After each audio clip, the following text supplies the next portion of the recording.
I'm Anne, and I am joined once again by my handsome assistant in order to show you some Wizarding World mixology. So sit back, relax, and enjoy. Hi, Chris here. So whenever anyone talks about any kind of Wizarding World cocktails, inevitably it comes to Butterbeer.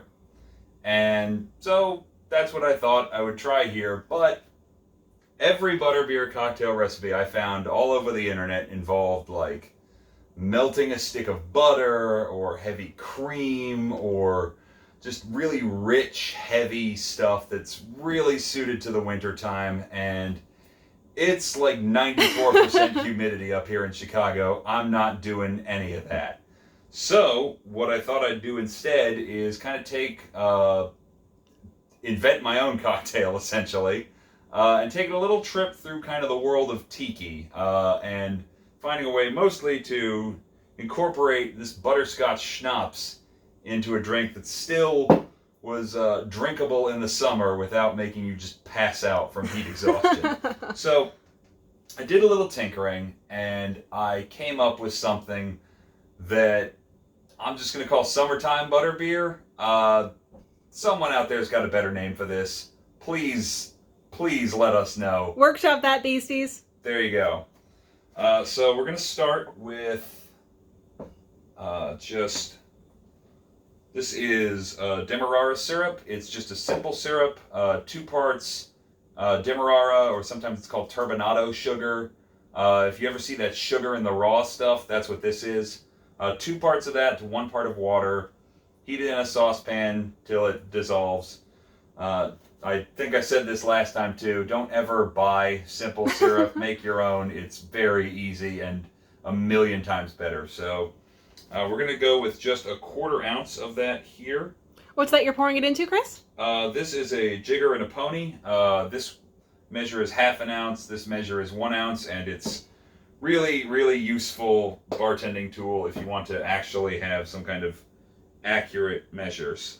So I am kind of eyeballing halfway into my pony because I don't have a 1/4 ounce measure and I didn't bring my bar spoon over here. So it's fine. You can, syrup is one of those things in cocktails you can always kind of adjust to your own personal taste. So if you want it a little sweeter, you can add more. But this stuff right here is very sweet already. So a 1/4 ounce I think is plenty. So we're going to go a full ounce of our main star of the show here, which is some butterscotch schnapps. There we go. Add that. There's still some syrup in there, so I'm going to still flip it like that. Then a couple of dashes to add some of those kind of, Christmas spice kind of flavors. I always think Angostura bitters kind of has that flavor. There's like allspice, cinnamon. So I went with about 3 good dashes in there to add those kind of baking spice notes. And then the trick to this that's going to make it foam up without having to add eggs, which I don't want to deal with in a summertime drink. And also, to make eggs foam, you got to add citrus, and that's going to be an entirely different drink from what I want here. So kind of a surprising ingredient for this is going to have a 1/2 ounce of pineapple juice. Sounds gross. It's not. Pineapple juice will foam up, and this is just a small enough amount that flavor will be there, but it's not going to be particularly strong. Then we are going to go finally with 1.5 ounces of a Demerara rum. This one happens to be El Dorado 8-year. I like it. It's not super expensive, and it tastes good. And that's going to go with the same kind of thing we're going with the syrup and with the butterscotch. So 1/2 ounce, 1 ounce. There we are. And, excuse me. Now this ice that is already started melting. We told you it's hot here. Very. Use it all. And I'm going to need to shake this vigorously.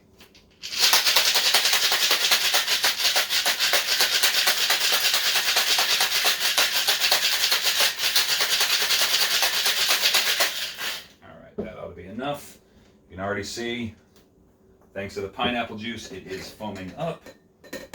Ooh, yep, that worked. Where is my strainer? Could you get me my strainer? Where is it? It should be on the counter. Oh, is this it? No. There Is it this is. it? Okay. Thank you. Live TV! Yeah. I take it we're not editing this. Okay, so got my kind of goblety glass here. There's bees on that. Those are fantastic bees, right? Yeah. Fantastic bees. There we go. Hey! All right. So if we did our job right, it should, yeah, there it is.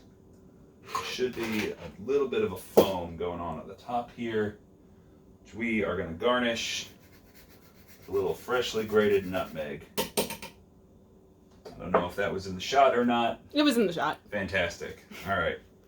So then we have our, let's call it Butterbeer. Bring it up to the camera, Chris, so people can see the nutmeg and stuff on top. Can't really. Very nice. Don't wanna It's completely out of shot. That's fine. Fantastic. We're doing so good, folks.